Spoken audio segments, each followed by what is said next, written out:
box. I just want to say happy Tuesday, 11th of October. Who does politics? Where is politics done? Politics. What is politics? Politics, people politicizing in a debate. Politics is something that we can institutionalize in a parliamentary sphere, such as Parliament, Westminster. The Welsh ceremony, Castell Coch, can't speak Welsh, but that used to be a parliament. You can have politics literally anywhere, visually anywhere, in your kitchen, in your living room. 80% of it is things like. That was not supposed to play. I did not say going for a CT scanner or for blood tests and checkups. And so the more in a phone box, in a shopping mall, in a theatre,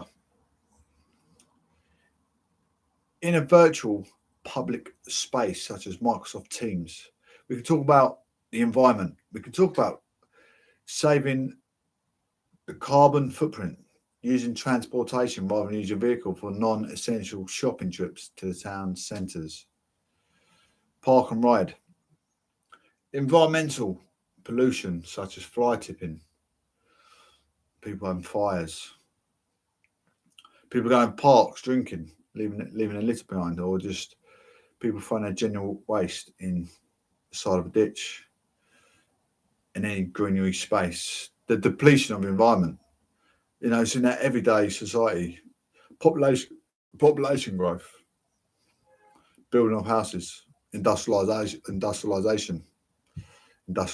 pollution. It affects all of us. Anyone's allowed to debate about politics. We have a freedom of speech. We're going to get onto that next. Who are the political actors? Like I said, it'd be politician, be prime minister, be president.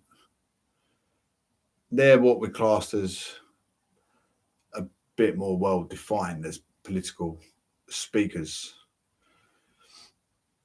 They're the hierarchy political speakers. They've been doing it for decades. They've been trained to do so. I'd like to say I'm trained to do so. I'm studying history and politics, looking at different things in society that affect us everyday living. We all think about politics, even if we don't like politics. We're governed by sunlight when we wake up, when we get up, by the light saving electricity, by the light saving heating. We're governed by politics. You've got diverse and ability at work. You've got qualities within a workplace. You've got safeguarding. It's all within a workplace. It's all political actions, how we should act in society, and law. Political law, always. Anyway, let's talk about our freedom. What freedom do we have? Everyone has a right, has a freedom. The world is a freedom, political freedom.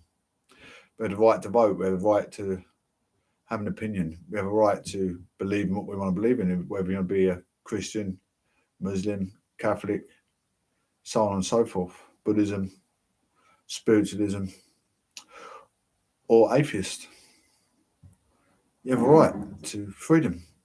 You have a right to put whatever substance you want in your body in a confined space, not in public domain anymore. Although there's places for drinking, there's places for smoking, but not around the vicinity of people, children, i.e. children, people with breathing aspirations. If you know around hospitals now, they have a smoking designated place to be away from patients. A lot of patients have an heart operation, lungs,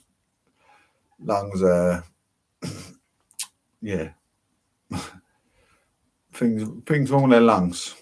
Lungs transfusion, what you want to call it. So political. Do you understand the difference, the definition of political freedom and law freedom? Law freedom is given a desert where you can do things and how we do it and how we can achieve it. The political freedom is we have a right to do so within the rights of law, comparing and contrasting. We have a freedom as such of diverse ability. People are not, mental health or mental ill health or they're classed disabled. There's ways and means to get about their daily living, cost of living. They can't go to work because they're ill or ill health. Their freedom of living, freedom of life. There's support out there. It's just what, means tested to get that support. What was classed as disabled? What's classed as free to be at home in your own freedom of world? Are you doing something good within society? Because a lot of people having such a freedom of life. We have another instance of free to travel wherever you like, go on a holiday where you like. That's freedom, isn't it? Freedom of will, freedom of, absolute freedom of will, absolutely. Anyway, ladies and gents, proclamation, ladies and gents, it is the prodigious, the prominent professor. I'd like to engage with the audience. If you'd like to have a discussion, we have harassed Dina, Chevelle, Arlene, Deandra, Brian Moses, Alex Holt, Pip Storm, Ingrid, Perry, Sergio, Donald, Hans, Christian, Ice Shadower, Dorian, and Peyton. Welcome on board. Make sure you subscribe, ladies and gents. We'll look at the constants inside the UK today. Think safety. Think first. Plan your destination. Make sure you got sufficient fuel on board. Allowing for you're going to A to B. You need 60 miles perhaps, but you got to allow for weather lanes closed, roads closures, congestion, roadworks, little things you think about before. Also got to allow for possible breakdown. Make mobiles charge for starters. Make sure you got breakdown cover. Silly enough, we need breakdown cover. Making sure you got plenty, sufficient engine oil, water coolant tank is topped up to maximum level.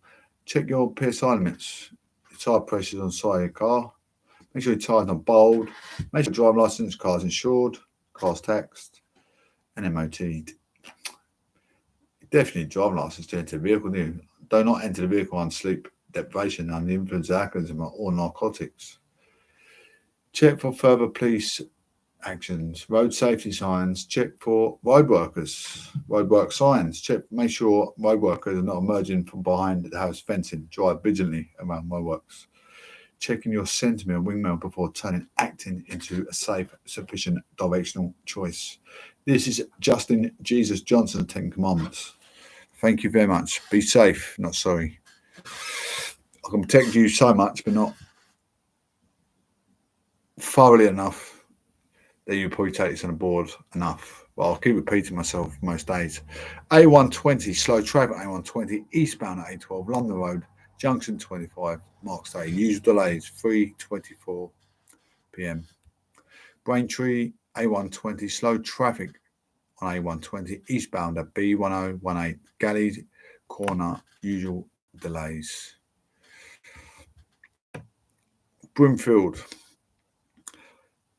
A130, slow traffic A130, Essex, Regiment Way at Channels Drive, 3:28 p.m. This was pulled at 3:28. We're going to go inward by Wiley. A128, slow traffic on A128 on the road at North Road in construction. Temporary traffic lights in effect. 3 o'clock reported just over an hour ago. A127, one lane closed, queuing traffic due to a stalled car on A127 South End Arterial Road westbound at Cecil Avenue.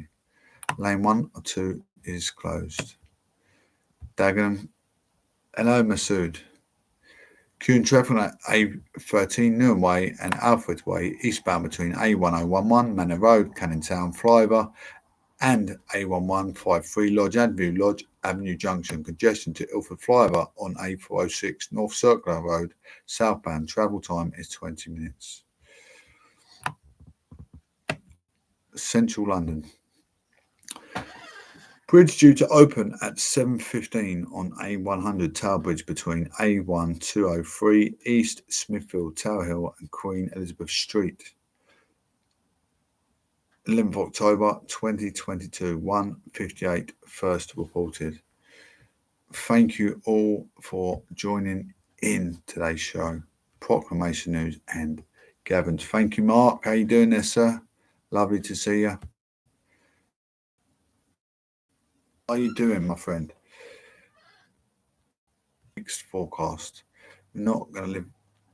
Life's great. What have you been up to? What have you been up to? Oh, can Liz Truss, the new Prime Minister, charm offensive win over Tory MPs? When a leader lets it be known they are listening in a listening mode, or words to that effect, it usually means there is already 170 decibel political firework display well underway. There is, and it's volcanic. The breakdown in discipline during a Conservative Party conference in Birmingham last week was extraordinary because of its breadth. Nervous activists, jittery backbenchers, and disloyal cabinet ministers. So where do we find ourselves as MPs prepared to return to Westminster? In other words, one senior figure. This is a party that is unstoppable when it has the will to win. But the opposite is true too. When it decides, it has a death wish. Among Liz Truss's critics, and there are many, her speech to close the party conference brought her half a week. In the words of one, it wasn't brilliant, but it wasn't terrible. But things do seem just a little cooler than they were in a hothouse of Birmingham. The appointment of Greg Hands as International Trade Minister replacing Conor Burns is seen as good news by those waiting to see evidence the Prime Minister is listening. Mr. Hands was a supporter of Rishi Sunak for the party leadership, and very, very few of the MPs were given jobs in this Truss government. Bizarrely, the Prime Minister has been in post for a month now. Now, this is the first normal Westminster week of her time in office. After the mourning period of the Queen at a party conference, Parliament is back, and the usual weekly fixtures such as Prime Minister's questions on Wednesday are in place.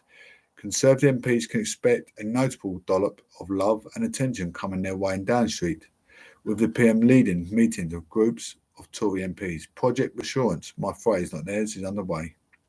There will be a cabinet meeting on Tuesday morning as usual, and many of the issues causing ructions, benefit payments, and whether universal credit and benefit received by 5.6 million people rise in line with wages or inflation. A basket of benefits have, by law, to go up in line with prices such as the personal independence payment, disability living allowance, carers allowance, and incapacity benefit, but universal credit does not. It is a decision taken every year. The inflation figure that the rate could be lifted by is one for the consumer price index in September. Ministers will have that number by the middle of next week, and so we'll have by then a more rounded sense of how much a cost gap there is between the two options. The Prime Minister says she has not decided what to do, although my understanding is her initial hunch was to put them under lower amount of wages rather than higher, more expensive amount of prices, but it doesn't look like she has the numbers in Parliament to do it. Just this morning, the former Cabinet Minister, Sajid Javid, joined those saying it must rise to a higher amount. The last week means the Prime Minister has no political space at all. One Cabinet Minister told us a final thought. If anything you've read in the last few days sounds like a fountain of hyperbole from excitable reporters, and yes, we're occasionally guilty of splash of excitability, just measure the depth and breadth and the verbiage of the pushback in the newspapers over the weekend. Cabinet ministers, including Penny Mordaunt, arguably the most transparently disloyal last week, pledged their loyalty.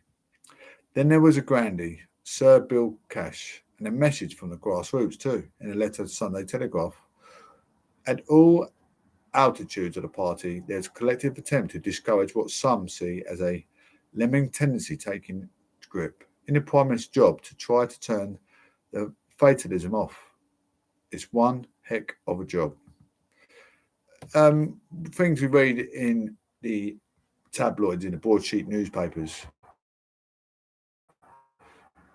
it's propaganda, so don't believe everything he said. I used to get on the old anti-Sentinism rage against Jeremy Corbyn, but to be quite honest, he's out the chance of getting in the driving seat now. The anti-Semitism leakage was someone in his office that didn't like him. It's false proclaim. It's false. But obviously, everyone went along with it because they didn't want him in the office. Went along with it.